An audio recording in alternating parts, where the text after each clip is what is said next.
Olá, eu agradeço a todos que estão aqui prestigiando essa palestra. Meu nome é Aline Rocha, eu sou formada em Biologia pela Universidade Estadual do Mato Grosso do Sul, mestre em Biologia Geral e Bioprospecção pela Universidade Federal da Grande Dourados, onde eu trabalhei com botânica e é tema também da nossa palestra de hoje, que é o biomonitoramento. E sou doutora em entomologia e conservação da biodiversidade, também pela mesma instituição. A palestra que a gente vai ter hoje é a respeito de biomonitoramento e utilização das plantas para isso. Por isso o título, Plantas como Biomonitores Atmosféricos. Agradeço toda a comissão organizadora do primeiro Conabiv pelo convite e proporcionar a oportunidade de disseminar o conhecimento científico de qualidade por todos os cantos desse Brasil. Vamos iniciar? Eu espero que, dentro dos ouvintes dessa palestra, tenha alguns alunos dentro de mestrados, doutorados, até procurando TCC, porque muitas dicas que eu estarei dando aqui para vocês vai facilitar muitos trabalhos ou até mesmo ajudar a ter ideias. Dentro do monitoramento ambiental, algumas definições a gente precisa aprender para conseguir melhorar o rendimento da nossa palestra. De início, eu trouxe para vocês aqui algumas perspectivas, alguns conceitos para a gente discutir. Por exemplo, a qualidade do ar, ela tem de ser muito avaliada com princípios técnicos e equipamentos que trazem dados um tanto quanto restritos, né? E quando a gente fala de qualidade ambiental, tanto do ar, terra, ou até mesmo da água, tanto ambiente marinho quanto do ciclo, muitos equipamentos são até mesmo comercializados para trazer esses dados. Dentro da biologia, uma área surgiu chamada ecotoxicologia, que traz estudos e também técnicas que consigam, né, sanar dúvidas que nós temos em relação à condição ambiental local, bem como referente ao que essa condição pode manifestar dentro de um ser vivo, certo?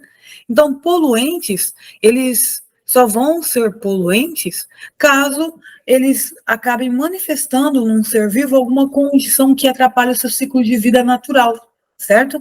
Às vezes, nós temos algum tipo de vazamento de um componente químico, ou até mesmo alguns dejetos que podem estar presentes no local, e ele não ser classificado como um poluente, mesmo não sendo algo característico do local. Por quê? Porque não atrapalha, não interfere o ciclo biológico. Mas para você saber se atrapalha ou não, torna-se necessário algumas técnicas. É muito comum, quando a gente estuda o biomonitoramento, se deparar com o biomonitoramento principalmente do ambiente aquático, onde tem diversas técnicas já difundidas e, inclusive, biomonitores bem conhecidos. Dentro do ambiente aquático, nós temos o estudo de macrovertebrados, das dáfnias, o zebrafish, que são técnicas bastante conhecidas e também bastante protocoladas internacionalmente, o que faz com que você que está estudando agora, está pensando em algum trabalho, se utilizar essa técnica, ela não seja tão questionada quanto se você criar uma técnica nova, já que ela já tem uma consolidação internacional. Olha que bacana. Para você fazer um biomonitoramento, você tem que ter tempo, tá? Então, a galerinha que está fazendo mestrado, você tem um tempo bem curto, tem que pensar bem rápido. O biomonitoramento, você tem que avaliar um local ou o indivíduo que está em um determinado local ao longo do tempo, tá? Ao longo do tempo. Então, você precisa ter tempo, o que para um estudante de pós-graduação é luxo. Não é luxo? Por isso, algumas técnicas você tem que selecionar caso queira se debruçar por essa área. Por exemplo, existem vários tipos de biomonitores. E esses biomonitores estão altamente influenciáveis se você pode ou não utilizá-los ao longo de um tempo, se eles podem ou não ter acesso livre, tá? Como selecionar um bioindicador adequado, quando avaliar, a gente vai ver tudo aqui agora. Por exemplo, vamos falar aqui sobre os bioindicadores. Eu trouxe uma definição para vocês, como os organismos que são capazes de fornecer informações sobre a qualidade do seu ambiente. Essa qualidade ambiental, ela pode ser avaliada de uma forma passiva ou de uma forma ativa. O que difere? Supomos que nós temos um indivíduo que pode ser considerado um bioindicador, um ser vivo que pode te trazer informações que indicam a qualidade ambiental. Só que ele já está instalado nesse local desde sempre. Isso é um biomonitoramento passivo. Foi muito comum, por exemplo, a utilização dos líquens. Caso você se debruce por essa área, você vai ver muitos trabalhos que trazem os líquens como um dos primeiros bioindicadores bastante relatados. A presença do líquen naquele local faz com que ele esteja dentro de umas condições de poluição atmosférica inexistentes ou irrelevantes. A presença do líquen indica para o indivíduo, para nós, que o ambiente apresenta uma boa qualidade do ar. Ou seja, o líquen já estava ali há muito tempo, ele se instalou ali, e ao longo do tempo, lembra, um biomonitoramento tem que ter tempo, ao longo do tempo, nós temos aí a presença desse ser. A presença já é uma indicação de qualidade ambiental. Seria um biomonitoramento passivo. Um biomonitoramento que seria ativo seria eu levar esse indivíduo, que é um bioindicador, até o local que eu quero analisar. E dentro dos componentes históricos, nós temos um que é relatado até mesmo dentro da área de história, quando você estuda, lá no ensino médio, quando a gente teve uma grande explosão de minas, né? Várias minas carvoeiras, ou até mesmo de mineração de pedras preciosas.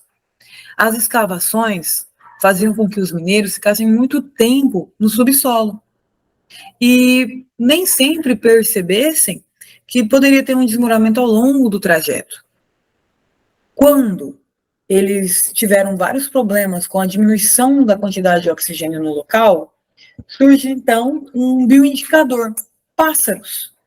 Era comum levarem pássaros para as minas, e quando os pássaros estavam vivos e cantarolando, era sinal que tinha bastante oxigenação no local. A partir do momento que os pássaros ficavam muito silenciosos, ou viessem até mesmo a óbito, era um sinal que a oxigenação do local estava de um nível muito perigoso para a saúde humana. Eu levei o indivíduo até o local. Isso é um biomonitoramento ativo. Eu coloquei uma espécie no local para avaliar uma condição e também uma avaliação de qualidade do ar. Nós temos, então, várias histórias ao longo do desenvolvimento da sociedade humana, ao qual relata biomonitores da qualidade do ar. E aqui eu vou mostrar para vocês alguns outros que a gente pode utilizar e talvez seja uma ferramenta bacana para você trabalhar no seu mestrado, ou até mesmo no doutorado ou no TCC. E eu espero de coração que essas ferramentas, em um futuro não muito distante, faça parte de um projeto ou de uma atitude das prefeituras, dos governos estaduais para instalação nos centros urbanos e, é claro, informações de qualidade, do monitoramento da qualidade do ar dessas localidades, beleza? Mas outra condição que nós devemos aprender aqui é em relação ao que um bioindicador vai trazer para a gente, que é uma resposta biológica. Essa resposta biológica vai ser característica de cada bioindicador. Por isso, nós não temos como selecionar um indivíduo só para todas as situações, porque ele vai responder biologicamente diferente para cada reação. Por exemplo, o líquen, a presença dele e a atividade fisiológica natural é um bioindicador da qualidade do ar. Já os pássaros tinham a questão comportamental e até mesmo a vida, que é outro tipo de resposta biológica. O mais comum de ser utilizado hoje é a questão da bioacumulação. O que é a bioacumulação? É quando o elemento tóxico fica acumulado dentro dos tecidos de um ser vivo. E essa bioacumulação, ela pode ser avaliada tanto retirando o indivíduo dali, pegando a massa seca, que é a biomassa desse indivíduo. Pode ser também relatada nas alterações genéticas, que podem ser avaliadas com algum tipo de manifestação fenotípica. Ou seja, você primeiro tem que perceber o melhor bioindicador para o biomonitoramento que você deseja instalar, e depois disso conhecer a resposta biológica do estressante, para conseguir ter uma determinada graduação do que seria esse problema. Essa graduação significa o quê?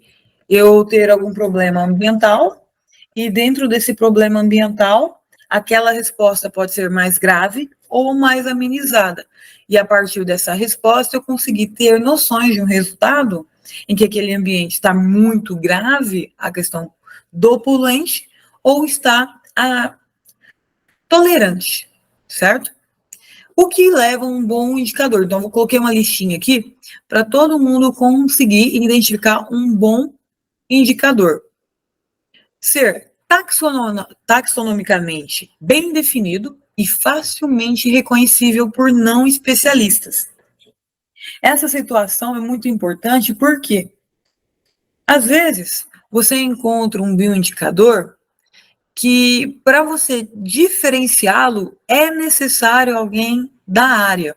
É muito comum a utilização de insetos, e como os insetos, para a taxonomia, para a filogenética, algumas características morfológicas não são o suficiente para conseguir dar os nomes exatos ou o grau de parentesco, é importante para aquela pessoa que está começando agora, ou até mesmo uma equipe que se forma, porque ninguém faz tudo sozinho, certo? E aí você vai ter que montar uma equipe para atender várias áreas. Se um dessa equipe não é especialista na área, vai passar vários resultados que você poderia juntar nos seus dados inadequados, certo? Ou seja, é muito importante, dentro daquilo que você tem em mente, encontrar um bioindicador que seja fácil de ser identificado por qualquer um. Fácil de ser identificado. Você vai lá, é aquele ser assim, é aquele inseto laranja. E todo mundo tem aquele monte de inseto preto, tem aquele laranja. Aquela planta roxa. Tem aquele monte de planta verde. Aquela roxa deve ser aquela, entendeu? Por isso é muito importante você encontrar um bioindicador facilmente identificável, ok? Não gerar dúvidas. A distribuição geográfica ampla. Isso é claro que vai também, você tem que colocar na balança, tá? Depende muito do que você pretende de projeto. Por quê? Às vezes o indivíduo ele consegue se desenvolver bem numa região de trópico. Todas as suas características vão ótimo. Aí você quer analisar uma região temperada ou uma região um tanto quanto mais fria. E nessas condições ambientais, o desenvolvimento do indivíduo pode alterar, só pela diferença de temperatura, alterar tamanho, alterar tonalidade. E nessa situação, você não pode avaliar isso como uma resposta biológica a um possível poluente, porque é uma condição ambiental natural do local. Por isso é muito importante você ter noção do ciclo biológico do indivíduo e aonde ele pode se desenvolver. Se você também encontra um indivíduo que é endêmico, dificilmente aquela técnica que você está utilizando será suficiente numa outra região do planeta. A importância de apresentar uma distribuição geográfica ampla é que a resposta que vai ser dada numa região de trópico vai ser a mesma dada numa região temperada, a mesma dada numa região mais fria. Quando você tiver características diferentes ao longo dessa condição climática, é importante ou você descartar esse tipo de bioindicador, ou relatar que essas características alteradas é de acordo com a temperatura e por isso não podem ser uma evidência de um possível poluente ou um estresse ecológico. A próxima dica, e é claro, super importante, é que esse indivíduo tem que ser muito abundante. Não adianta nada você fazer uma análise ambiental com um indivíduo ameaçado de extinção, certo? Aí você precisa fazer as análises e está lá prejudicando mais a natureza do que tentando salvar. Existem inúmeros projetos e até mesmo vários trabalhos publicados que nos levam a questionar se aquele tipo de técnica realmente seria adequada, já que o impacto que ela causou foi maior do que aquilo que conseguiu trazer de resultado ou até mesmo de informação no trabalho. Por isso é muito importante você que está aí do outro lado conseguir entender que o bioindicador que você vai usar, ele precisa ser muito numeroso, muito abundante e facilmente ser coletado. É claro que eu dou a dica para você usar planta, porque nenhuma delas vai sair correndo de você na hora de coletar. O que é muito comum é em relação a animais. A galera que faz trabalhos na parte do ambiente aquático não tem um certo controle de refazer o teste no mesmo local com o mesmo indivíduo. O que você pode fazer com plantas. Você pode utilizar uma folha de uma planta e ela, no próximo período avaliativo, ela continuará no local e vai te responder novamente como foi a alteração ao longo desse período.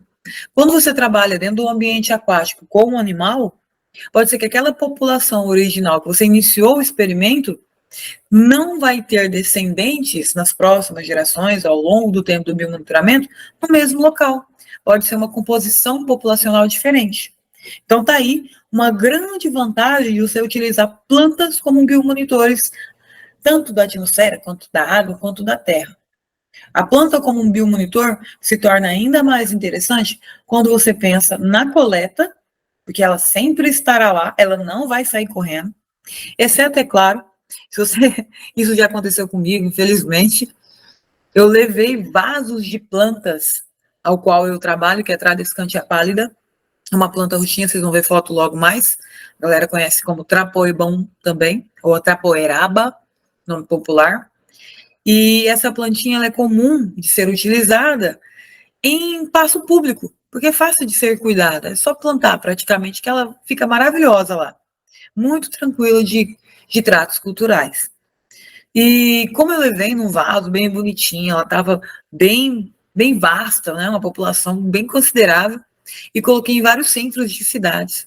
E tinha um certo período, né, de aclimatação para eu voltar e conseguir analisar novamente os dados, e até extrair as amostras. Quando eu voltei, cadê o vaso? A população sumiu com os vasos. Ou outro momento que você coloca você pede, né? Já pedi várias vezes para alguns habitantes que tinham pontos adequados, você podia plantar ou deixar o vaso com aquela unidade amostral naquele local, naquela casa. Aí muitos permitiram, né? Eu deixei lá bem bonitão. E quando eu voltava, estava podado as plantas. Ah, eu achei que estava muito grande, eu deixei podar para ficar mais bonita, né? Aí podava e eu perdi os meus dados. Ainda bem que a gente tem que fazer o quê? Várias áreas de amostras, para depois fazer um conjunto de dados mais considerável. Mas, entenda, embora a planta seja muito bom para você coletar, dependendo da planta que você escolher, você pode ser furtado e você pode perder para podas. É importante identificar a área de experimento, de biomonitores, por favor, não tocar, não realizar poda, muito comum. Tem uma planta chamada Thalia italiana, que é utilizada também como biomonitor, e principalmente na sua consideração genética, né? Leva em conta a parte de genotoxicidade. E essa planta desenvolvida, ela aparece muito com o capim, aqui a gente chama de picão, e eu não sei como vocês devem chamar por aí, mas aqui é uma erva daninha, é uma praga. A galera plantava em várias regiões da área urbana, né, do município, e a galera do município, da prefeitura que fazem a limpeza das áreas dos espaços públicos, levava tudo embora, porque achava que era capim. Por isso, pense bem qual é a planta que você vai usar e identifique, porque quem passou por essas situações sempre vai alertar. A próxima característica é ter baixa variabilidade genética e ecológica. Por quê? Se você for fazer uma análise genotóxica, que é analisar a condição genética desse indivíduo, e ela tiver uma grande variedade, não vai ser válido o seu dado. Ou ele pode ter muita interferência.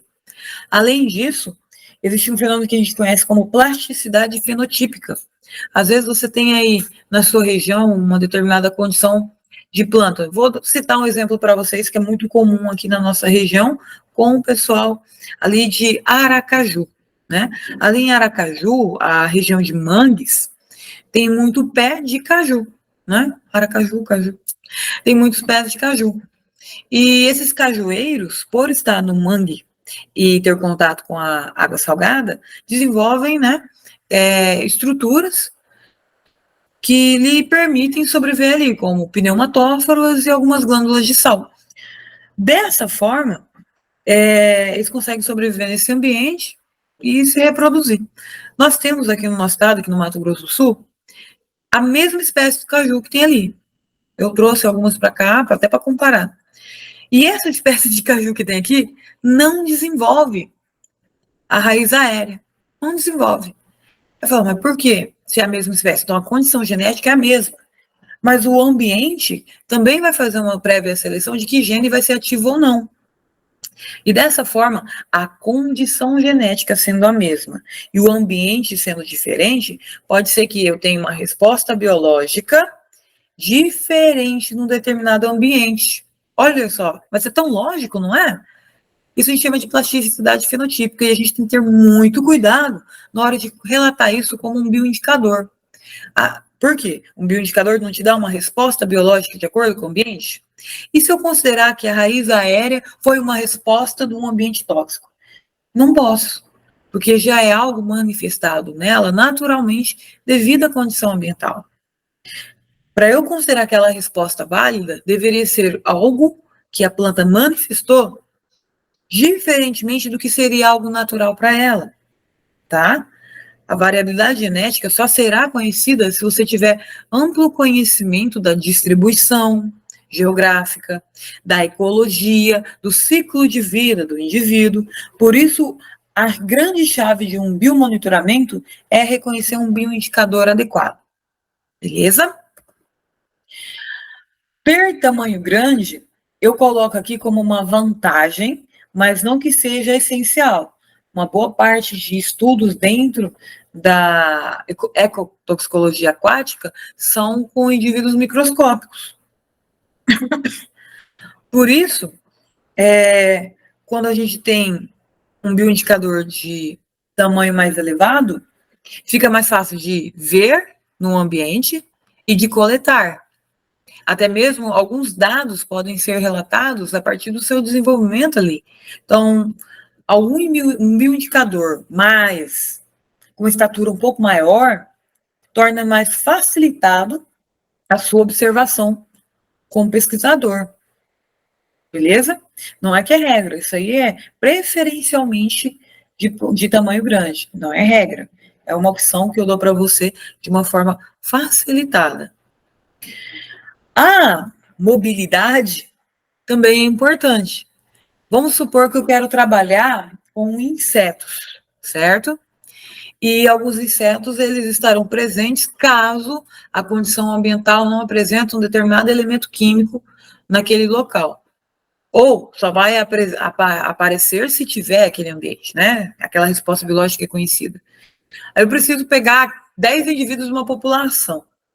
Olha o seu trabalho para ir atrás de um inseto alado, né? Olha o seu trabalho para ir atrás de sapos, né? Vamos pensar sapos que podem ser coletados. Então, se ele consegue se deslocar com facilidade e você precisa fazer isso ao longo de um período bastante considerável para ter dados, né, de biomonitoramento, pode ser que quando você voltar, porque eu tenho certeza que não vai ficar lá acampando no local para saber se aqueles indivíduos, aquela população não se deslocou. E aí, por ter uma mobilidade mais elevada, pode ocorrer o quê? Fluxo, não é? Fluxo gênico. A presença de um fluxo gênico nas populações ao qual você estará analisando pode influenciar diretamente no resultado da amostra. Então, você pega lá uma população de inseto que está num determinado ambiente que você quer analisar, coletou hoje. Daqui 2 semanas você volta para coletar mais uma amostra. E o que te garante que essa população não foi alterada? Se não entrou ninguém, se não saiu ninguém e modificou a tal modo que altere a resposta biológica. Pode ser que um que está ali, um indivíduo que você coletou, veio de uma população que estava com um poluente muito pior ou uma condição ambiental muito mais favorecida e você acaba tendo um dado irreal, certo? Por isso, essa característica é extremamente relevante na hora de selecionar um bioindicador, evitar que ele se desloque tanto Tal fato é que existe experimento ali na ecotoxicologia aquática com zebrafish, com Daphna, que são indivíduos aquáticos que têm uma certa mobilidade. E tanto se questiona, você analisou ali a população no córrego X. O que me garante que daqui 3 meses é a mesma população que está no mesmo local daquele corpo hídrico? E esses questionamentos acabam fazendo com que os dados extremamente importantes acabam sendo, né, questionados a sua validade. Aí, é claro que teve alterações nas técnicas de análise e muitos pesquisadores estão optando em quê? Em trazer as amostras do corpo hídrico para o laboratório e tendo os bioindicadores na condição de laboratório, expondo eles à condição ambiental, em condições de laboratório. Como assim? Pego lá a água do corpo hídrico que eu quero analisar e levo para o laboratório, porque eu sei que aqueles indivíduos que eu estou utilizando como bioindicador são os mesmos que eu darei resposta futuramente com mais tempo. Entendeu? Então, está tendo várias alterações de parar de ter um biomonitoramento in situ, in loco, ou seja, no local, e levar a amostra para o laboratório e transformar esse biomonitoramento em avaliações periódicas de exposição do bioindicador à condição ambiental, entendeu? Então, essas duas formas são válidas? São, mas tudo vai depender do que você escolher de bioindicador. As plantas, por exemplo, elas sempre estarão no local de análise. Você pode levar e plantar ela lá e expressar o resultado futuramente, e você pode, em uma condição que já está instalado o bioindicador desde sempre, as alterações das respostas biológicas ao longo do tempo. Mais uma vantagem das plantas como bioindicadores. Aí você me fala assim, Aline, eu posso levar a condição que eu quero analisar para o laboratório e usar plantas lá? Pode, você pode. Entenda que as respostas, quando você leva para o laboratório, seria muito importante você analisar também no local. Às vezes no local está chovendo, tem sol, e essas condições podem mudar a ação de sinergia ou antagonismo de um elemento químico que pode alterar a resposta biológica do indivíduo. Então, você conseguir trabalhar no local e no laboratório seria muito interessante para comparar resultados. Eu sugiro fazer sempre no local, porque os dados que te dá são muito mais reais, não desconsiderando o laboratório, mas se aqui no local você tem todas as condições atmosféricas interagindo para como seria, de fato, a resposta biológica do indivíduo, ok? Mais uma informação que seria bastante interessante. Você tem que conhecer as características ecológicas do indivíduo, né? Além disso, você tem que perceber o quão próximo que é do ser humano. Essa condição de saber quão próximo é do ser humano, você precisa, é claro, justificar o seu trabalho. Por que você está fazendo uma análise de poluição atmosférica ou aquática ou terrestre? É porque aquele ambiente, mesmo muitas das vezes ser poluído ou de ter um estresse, um impacto por ação antrópica, esses impactos podem estar diretamente ligados ao cotidiano do ser humano em relação a prejudicar a sua saúde, a sua qualidade de vida. Para eu ter dados que nos tornem ainda mais precisos, eu preciso encontrar um bioindicador que seja muito próximo da biologia do ser humano. Aí você levanta a mão e fala, mas Aline, você está falando de planta. Planta é um indivíduo autotrófico. Planta tem parede celular. O ser humano não tem. Por que está me vendendo isso? Se questiona, mas o que essa mulher está falando aí? Olha só, se você quer algo em um certo tempo limitado, como você está pensando, se eu estou fazendo mestrado, você tem uns 2 anos para fazer sua pesquisa, você vai ter um biomonitoramento pelo menos anual de dados, isso é muito importante. Mas, entenda bem, toda vez que você procurar um indivíduo, um animal, para fazer testes, tá? Do reino animal, vou pegar um peixe, eu vou pegar ratos, ou até mesmo o próprio ser humano, dados com o ser humano, você precisa de uma série de licenças. Então, tem um estágio muito grande de burocracia e de licenças, permissões que você deve ter para continuar o seu trabalho. Nós tivemos um caso aqui na nossa região em que nós gostaríamos de analisar os dados que nós tínhamos com as plantas no biomonitoramento. A gente monitorou quase todo o estado do Mato Grosso do Sul com a utilização das plantas e comparar isso com os dados que a gente tem dentro de cada município que analisamos em relação à condição de doenças cardiorrespiratórias. Nós só precisávamos dos prontuários, né, do DataSUS, a respeito do número de casos de doenças cardiorrespiratórias em uns 12 municípios aqui do estado. Levamos 1 ano e meio para a liberação desses dados. 1 ano e meio no estudante de mestrado é quase o mestrado todo. 1 ano e meio no estudante de doutorado também deixa bem crítica a situação. Então, esse tipo de desenvolvimento que, infelizmente, no nosso país, nós só temos se for dentro de universidades, dificilmente você vai encontrar um município que te traga oportunidade de desenvolver um projeto como esse, com financiamento público. Muito difícil. Ou uma indústria privada, né, uma empresa privada, que queira instalar um biomonitoramento com os seus próprios custos, a própria finança. Então, toda essa tecnologia, todas essas ferramentas tendem a ter um berço o quê? Universitário. E por isso,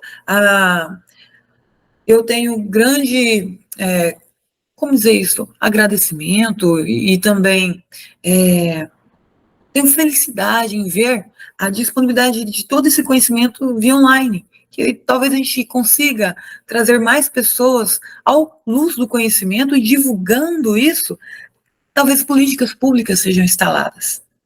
A importância de tirar do papel, de tirar da academia e levar todo esse conhecimento à comunidade para melhorarmos como população brasileira, entendeu?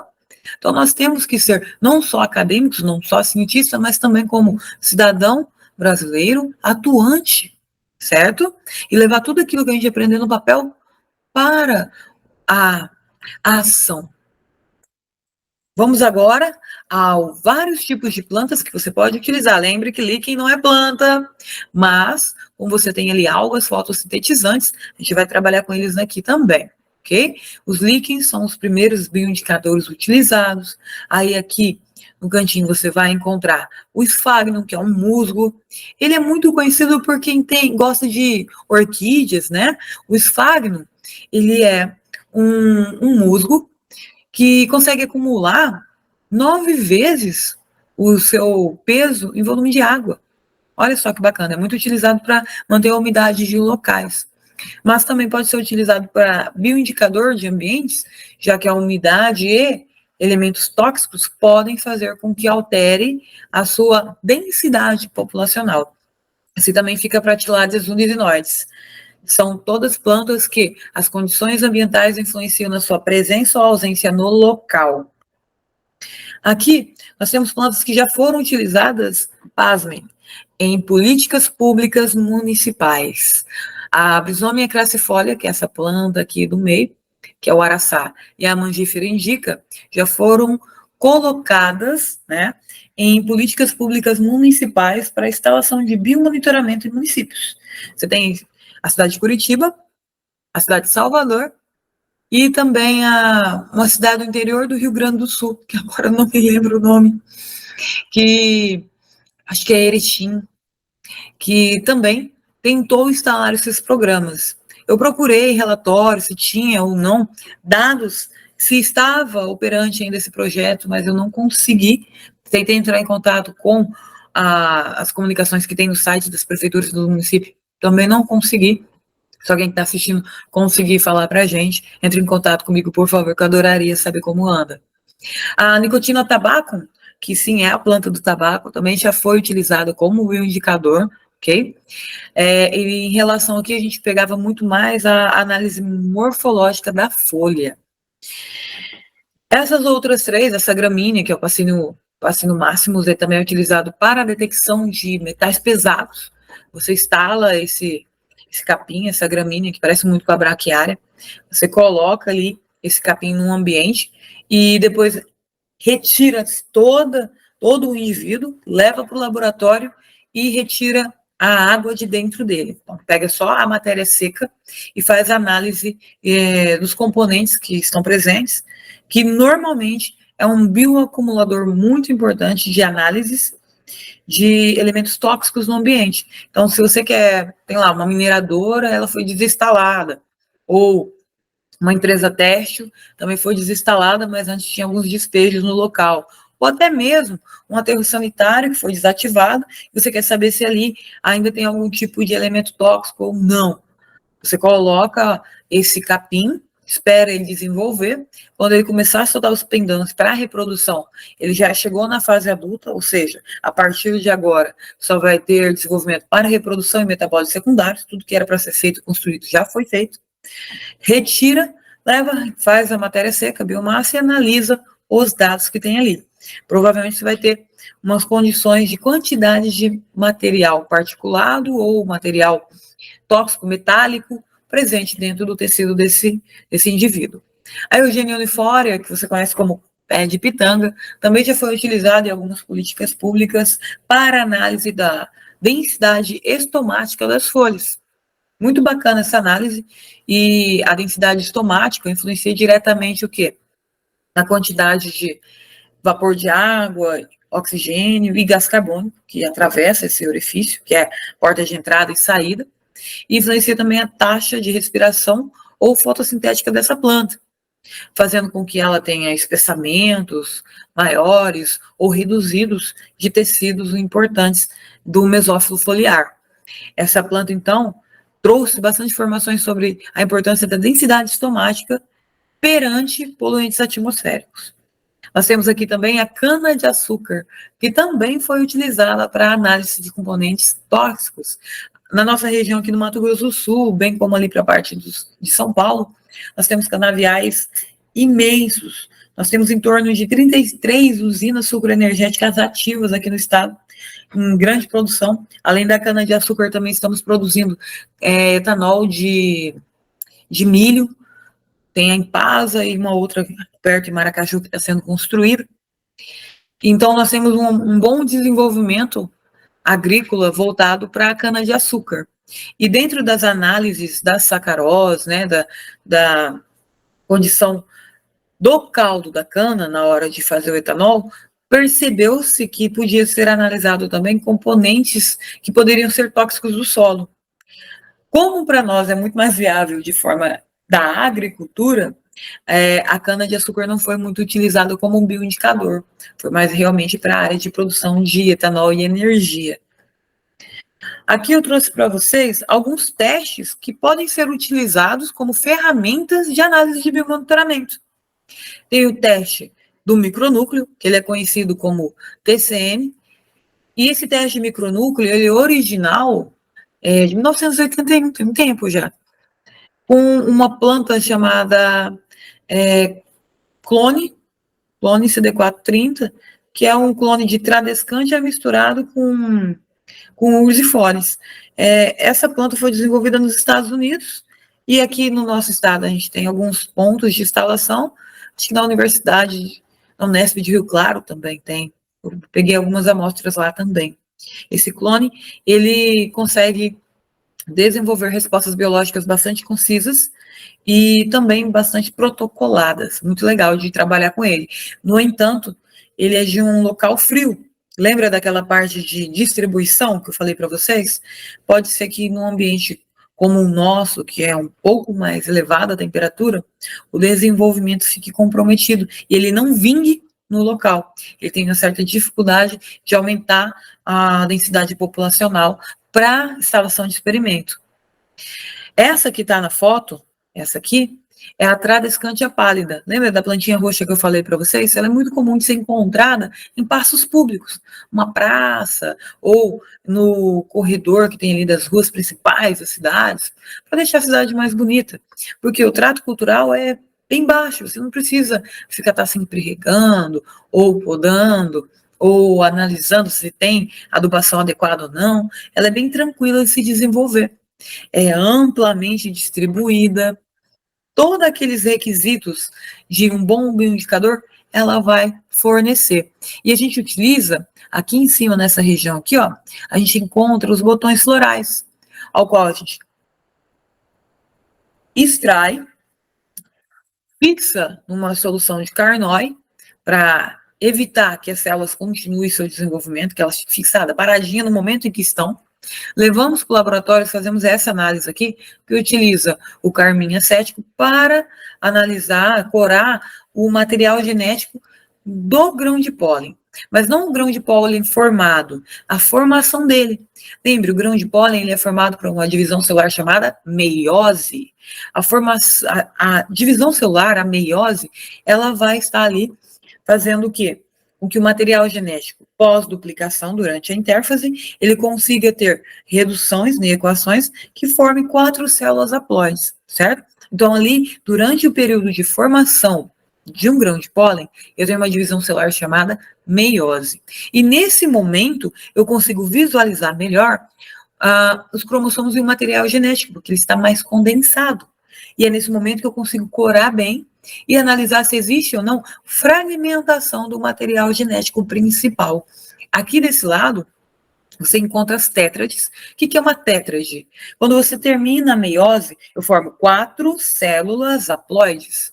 1, 2, 3, 4. E elas ainda estão aderidas umas às outras. Ainda termina-se, então, a separação do citoplasma posteriormente à telófase 2. Aí, meus jovens, vocês estão vendo que tem núcleos, né, maiores aqui pintadinhos, e tem um pontinho vermelho aqui no meio, pertinho de onde eu estou apontando para vocês. E outro pontinho aqui. Esses pontinhos são fragmentos do material genético principal que desprendeu-se dele. E esse material genético que perdeu nunca mais vai voltar. Nunca mais vai voltar para esse indivíduo. Supomos que esse grão de pólen fecunde, né, a oosfera da planta na flor. Aquele novo indivíduo que vai ser formado futuramente não terá, em sua condição genética, os genes que estão presentes nesse micronúcleo. Ou seja, eu tenho aqui um teste já protocolado e superaprovado internacionalmente, e também no Brasil, que te mostra se um poluente pode ou não estar manifestando um efeito no DNA, a gente chama de genotoxicidade. Esse efeito aqui, ele é irreversível e muito doloso para o indivíduo. Meus queridos, nós temos aqui uma análise maravilhosa para você utilizar, com um bioindicador melhor ainda, que onde você colocar, estará lá te dando a resposta do local, te manifestando a situação. E o que a gente fez? Instalou vários locais para amostra, vários pontos amostrais, e coletamos informações sobre a poluição atmosférica. Que dado a gente teria de alteração da composição dos gases atmosféricos? Tráfego veicular. Dentro de vários municípios, o fluxo de veículos é alterado. A região central tem mais fluxo veicular, a região de moradia, região onde tem domicílios, tende a ter menor fluxo veicular. Claro que tem horário de pico. Existem cidades que são atravessadas por rodovias, onde se tem deslocamento de veículos pesados, ou seja, a composição dos gases emitidos por essas fontes móveis são muito maiores. E nós relatamos aqui no nosso estado vários dados bastante interessantes. Nós temos um município chamado Juti, que tem menos de 15 mil habitantes, que tem a mesma condição atmosférica quando comparado a Dourados, que é a segunda maior cidade do estado. O que leva, né, 2 municípios tão diferentes em questão de composição populacional, ter uma taxa de poluição atmosférica tão semelhante. A gente conseguiu chegar nesses dados em relação à quantidade de micronúcleos manifestados pela tradescântia pálida nos locais amostrais. E o que isso pode nos referir? Será que só a planta está certa? Por isso a gente levou também os dados referentes a número de pacientes com doenças cardiovasculares. E olha só que interessante. A cidade de Juti tem um número proporcional à população semelhante à cidade de Dourados, o que torna ainda mais válido esse tipo de ferramenta, esse tipo de análise. Olha que bacana. Né? Não que bacana que a pessoa esteja doente, mas que você tem uma ferramenta bastante interessante e eficiente para demonstrar essa situação. Além disso, o custo, tanto para a instalação quanto extrair resultados, extrair dados, é baixíssimo, quando comparado a testes por equipamentos. Você vai lá, pega um equipamento só para medir a quantidade de gás carbônico na atmosfera, outro equipamento para medir a quantidade de NOx na atmosfera, se tem ou não ozônio troposférico sendo feito, e vários equipamentos que te dão dados isolados. O que esse monte de dados, esse monte de gases, somados à condição do local, se está com uma elevada temperatura, se está baixa temperatura, pode influenciar diretamente numa condição biológica. O que isso vai fazer dentro de um ser vivo? Esses aparelhos não irão nos dar essa resposta, mas um bioindicador pode dar. Aí você fala assim, professora, você está falando aí de uma planta. Aline, você está falando de uma planta. Sim, eu estou falando de uma planta que te deu dados que, quando a gente compara com os dados que a gente tem de humanos, de doenças que são relatadas, e principalmente relacionadas à condição atmosférica, os dois são proporcionais. Isso é uma boa ferramenta para você utilizar. Um outro dado bastante interessante que conseguimos também evidenciar é que essa mesma planta, a Tradescantia pálida, ela responde à oscilação dos seus tecidos e a densidade estomática. O que nós percebemos? Em locais onde tem maior fluxo de veículos, a quantidade dos estômatos tende a aumentar e o tecido tende a reduzir a espessura. Por que isso acontece? Eu aumento os estômatos e permito que as trocas gasosas sejam, elas possam ocorrer de uma maneira rápida e precisa. Eu diminuo o espaço dos tecidos para que o gás circulante não entre em contato com tantas células, diminuindo a exposição a um possível poluente. Em locais que tinham maior fluxo veicular, nós encontramos esse tipo de resposta: tecidos mais finos e com quantidade de estômatos por unidade de células epidérmicas muito maior. Então, a densidade estomática muito maior. Em regiões, como a gente colocava ali, uma situação de controle negativo, ou cidades que não tinham tanto fluxo veicular, nós tínhamos uma densidade estomática menor e tecidos bastante espessos. É claro que uma amostra como essa varia muito de acordo com quem está fazendo os cortes, né?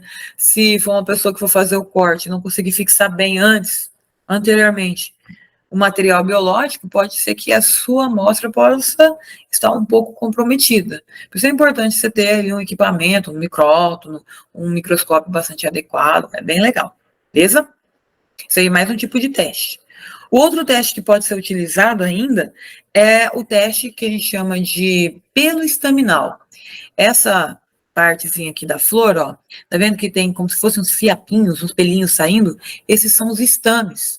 Estrutura masculina da flor. Essa flor aqui, você encontra essas partes, os pelos estaminais, e aqui em cima as anteras. As anteras amarelinhas ali, ó, porque estão repletas de grão de pólen. Esses que a gente chama de fiapinhos popularmente, mas são os pelos estaminais, eles são um conjunto de células enfileiradas, unifilamentosa. E essas células têm uma determinada pigmentação característica. Se por um acaso, olha que bacana esse teste, você analisou, é só colocar no microscópio, encontrou essas células de cores diferentes, não tem nenhum corante aqui. Isso é uma mutação. É uma mutação que ela é altamente influenciada por um agente estressor. Então, sim, esse teste é só você analisar o pelo estaminal, perceber uma sequência de cores diferentes ou ramificada. Se ocorreu a ramificação, também foi uma mutação. É mais precisa no clone. Esse clone, para você ter acesso a ele, é só se alguém aqui no Brasil já tem ele. A Tradescantia, a gente está tentando instalar esse padrão, só que ainda falta a gente fazer esse teste em ambientes mais frios. Olha que bacana.